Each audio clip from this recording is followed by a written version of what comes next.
Guys, please charge your phones as soon as possible. Looks like they've decided to cut our power everywhere. Guys, we're being bombed. Yeah, we're really being bombed, fuck. Fuck, look, do you see it up there in the clouds?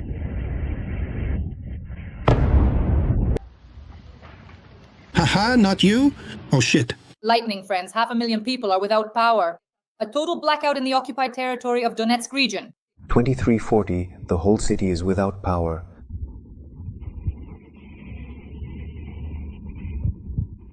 Tonight, after the strike on the Zuyevkaya and Starobeshevo thermal power plants, 500,000 residents were left without electricity. The occupation authorities in the occupied Donetsk region declared a state of emergency due to the strikes on the Zuyevkaya and Starobeshevo thermal power plants. Ukrainian FPV-2 drones simply knocked out 2 key stations.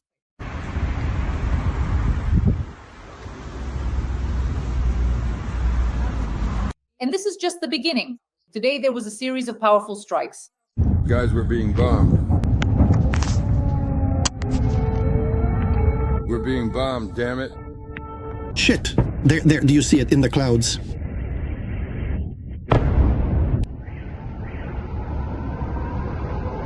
The General Staff officially stated that military targets in Russia were hit with ATACMS missiles. The explosion of the main gas pipeline near Omsk is burning phenomenally.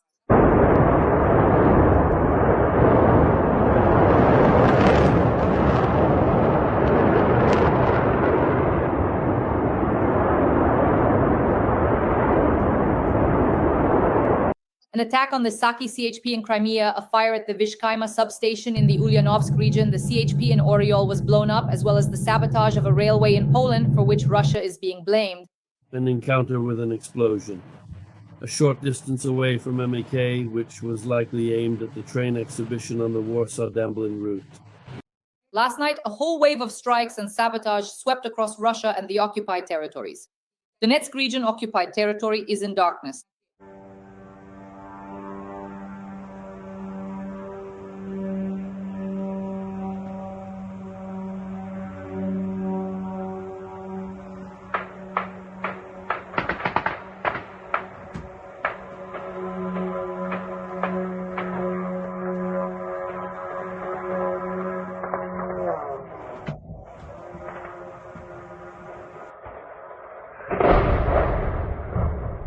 .2340. At this time, the entire city is completely without power.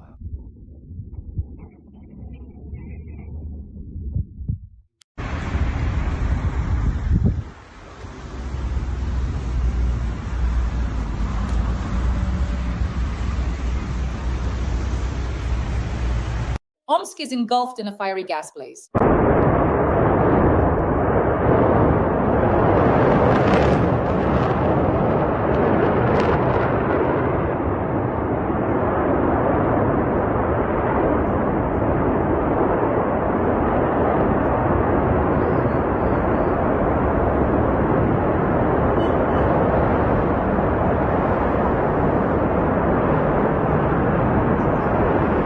Crimea was hit with a new attack on the thermal power plant, and in Poland, the Russians blew up a railway.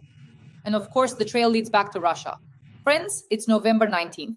Let's break everything down step by step.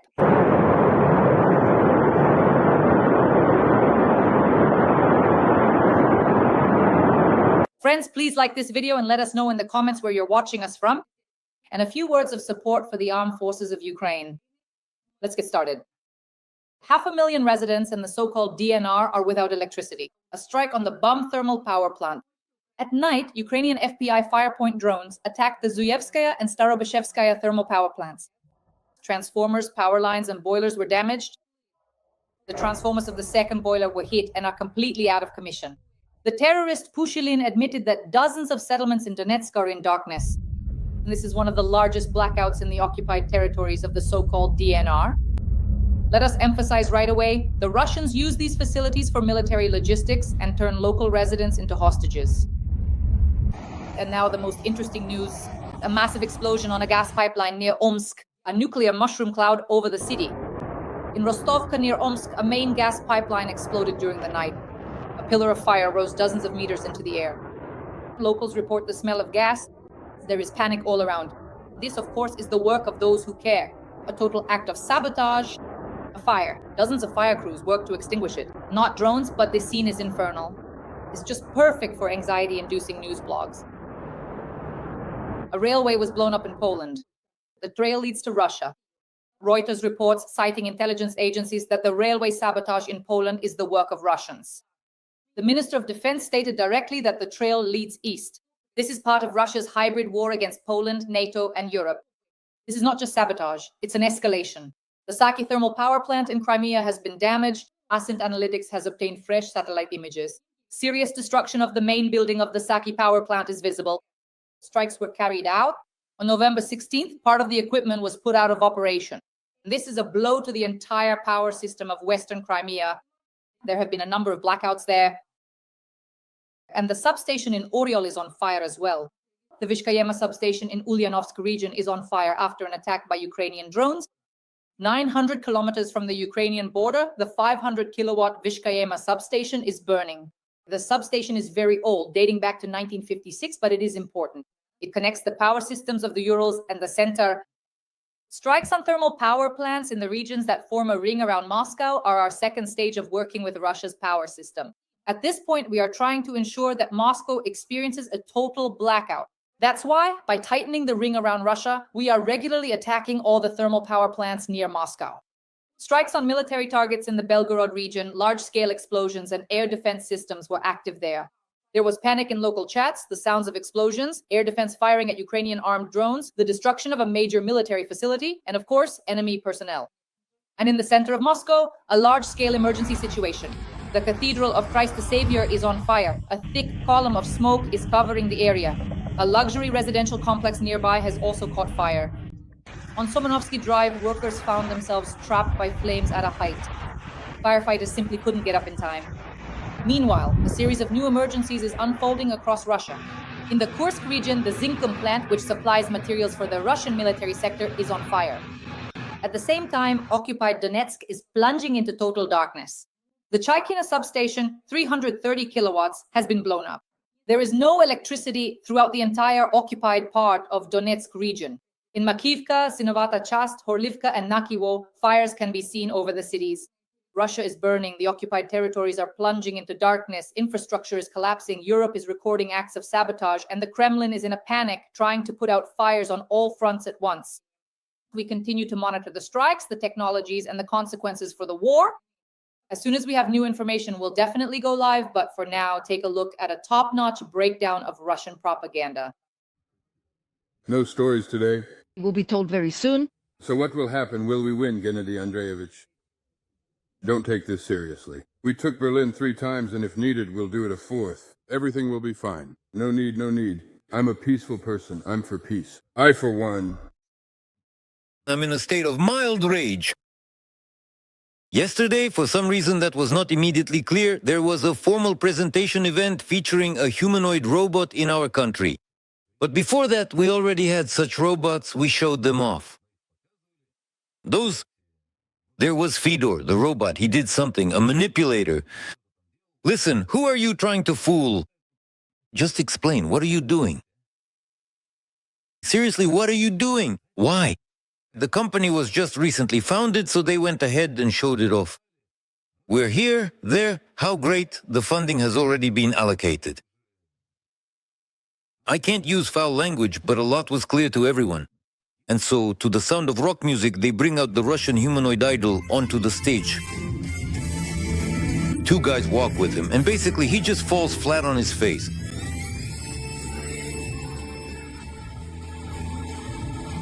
They pick him up also to music, and now 3 people lead him away. And most importantly, hurry up, let's get the materials out. This was being filmed? A film about how to steal government or private money? What was all this about? According to Idol's CEO Vladimir Vitukin, the localization level has already reached 77% with a target of 93%. The company LLC Idol was registered just a few months ago, but has already received support from a new technological coalition that includes leading Russian IT and robotics companies.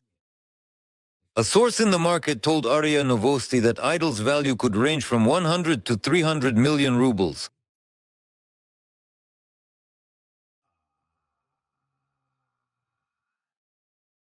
I understand that Vladimir Vitukin will try to reach out to me to explain why it was done so early. Vladimir, why did you come out on stage? Why did you show this embarrassment? It's like a children's toy, and on top of that, someone somehow found out the price. What is your goal? To compromise the entire Russian IT and robotics industry? Meanwhile, the Kung Fu robot of Elon Musk, who encounters our idol, who just collapses at the mere sight of the famous American robot. And if all our scientific and technological developments are at the same level as in the West, then I have only one question. When will there be arrests and executions in our country? You look at the people of Donbass and realize that these people don't need much. They are willing to make do with very little. They say, just give us water for at least 30 minutes a day. They are ready to endure all these hardships for one thing, for a great victory. You think 30 minutes a day? No. They don't even ask for that. They get water twice a week, and that's not even the main thing. Our guys are bringing victory closer, and victory will be ours. It's no wonder that people then run to Upper Lars kids. They have a feminine behavioral model. They grew up with their mother. That's normal. I don't even judge them. They saw a feminine model of behavior. So in a critical situation, they don't go to defend the country. They don't go to defend their family. They, how to say, hide. I'm done. We have to change this. Russia is in trouble. We're dying out. And there aren't any more people, Vladimir Vladimirovich. That's why they're trying to bring in British troops to the border with Belarus and French troops to the south. And then we'll hit them and the coffins will start flying.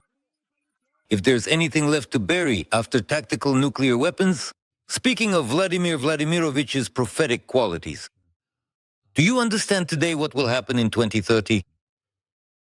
I think more or less it will be the same. I just understand what I would like to achieve as a result of all this confrontation. That is, it's clear that we can't achieve a military victory right now for a variety of reasons. But I would like our turn toward the global south not to look like an imitation. I would like us to actually establish the kinds of military strategic cooperation agreements that we concluded with North Korea, with others as well. With the Latin American regimes, the Red Belt, first and foremost, Cuba, Venezuela, Nicaragua, all these countries are waiting for our help and are counting on it. And these are really the strongest cards in the game with Trump. Because how are we playing with Trump right now? We do something small and then look over at Trump. Trump, do you see we have new agreements with Africa, we have something with India, right? And we glance over at him, right? But when we stop glancing at him and just turn our backs and start actually doing this, we bring in 25,000 Cubans for the war, set up 4 military bases in Venezuela, and then they'll come knocking on our door and say, wow, guys, let's make a deal. Well, obviously you guys are up to something. This sense of samurai-like cold-bloodedness, which, by the way, North Korea has, is exactly what Russia needs. At least to some extent. But we are getting closer to this. The universe is pushing us in that direction. We're trying our hardest to renegotiate. But no one is renegotiating with us. No one has met us halfway on anything, not even a single step.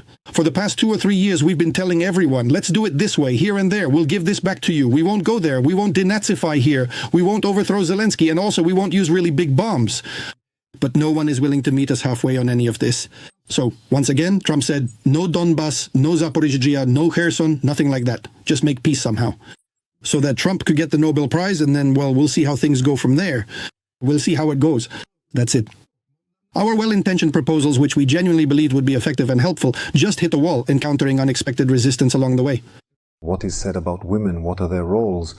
That is, these natural abilities are instilled in her by God, the Creator. To be a wife, to be a loving and caring mother, to be these qualities which are inherent and given by God shape her role as a wife, as a mother, and as a domestic fairy, the mistress of the house. And in wise books there is a term, it's figurative, to be a goddess. But we're not giving this any religious meaning at all. It's just the understanding, the idea that a woman can make another person, someone else, truly happy. A woman, in this context, shouldn't have to work, shouldn't be required to work, or feel obligated to work, according to this perspective. The fate of Ukraine in this world doesn't concern anyone except Russia.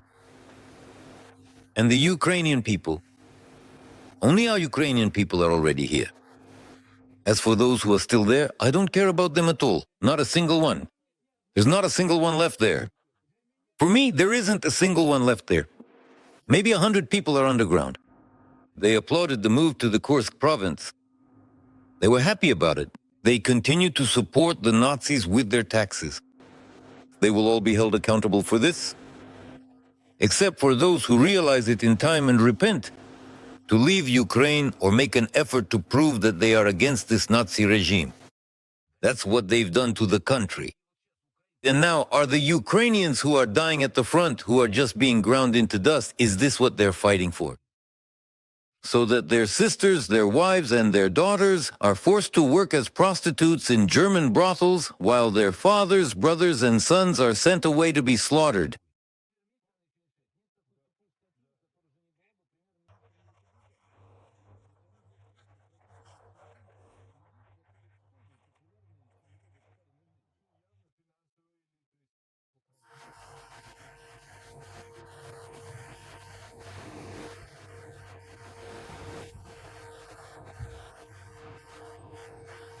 Wiped off the face of the earth like Dnipropetrovsk and other cities. At the same time, we warn at first they don't understand, so we carry it out. Well, there's no other way, unfortunately. It's not good or bad, it's just the facts. How else can you fight a war? Only this way, only this way. Look, we can see what's happening right now. There is an active strike being carried out against our oil refineries.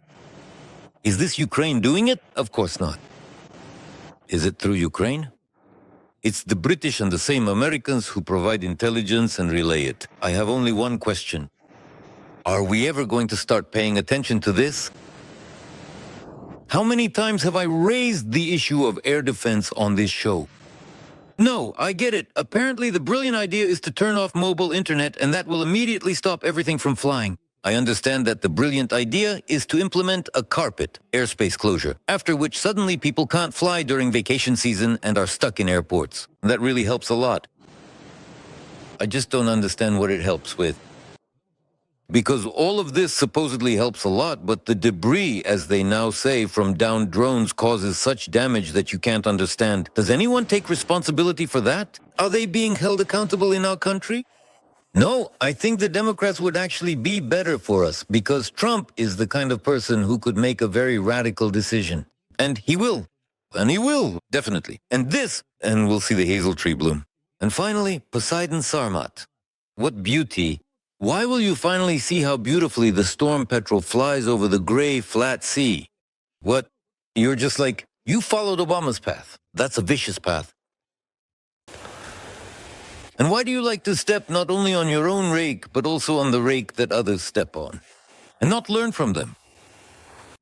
Well, the scariest thing is that we men, we kind of go crazy, but women, they help with their own. Because for them, a man and a woman, it's like she's blown around like a leaf back and forth. Because she is meant to be part of a man, you see? She was taken from him and should join with him. She can't exist on her own, you understand? That's the point. That's why men are kind of foolish and scary. These foolish men are raised by single mothers who themselves matured at some point. You see how frightening that is? That's how it is. That's why Christianity is becoming, kind of sick, even frightening nowadays. And you wonder, what should we do? So for now, no one should be allowed into this part. It seems to me that if it's psychologically impossible for a woman, well, the doctor, the psychologist explains that this is a living life, and today others are in need of this living life. I want to tell you that in our country, for a number of reasons, there are now a lot of childless couples who cannot have a child. And the waiting list to adopt small, hungry children is very long. And I think that maybe here we should take a different approach. Yes, agree with the woman that she cannot, or in the future does not want this child, but this child can live in another family. Friends, please like this video, subscribe to my YouTube channel, and in the comments, let us know where you're watching from, your location, and leave a few words of support for Ukraine. It's very important to like the video, friends. Please, every like you give helps this video reach as many people as possible around the world. A like and a comment are a huge support for us. Support our content. Glory to Ukraine. Glory to the heroes. Ukraine. Absolutely.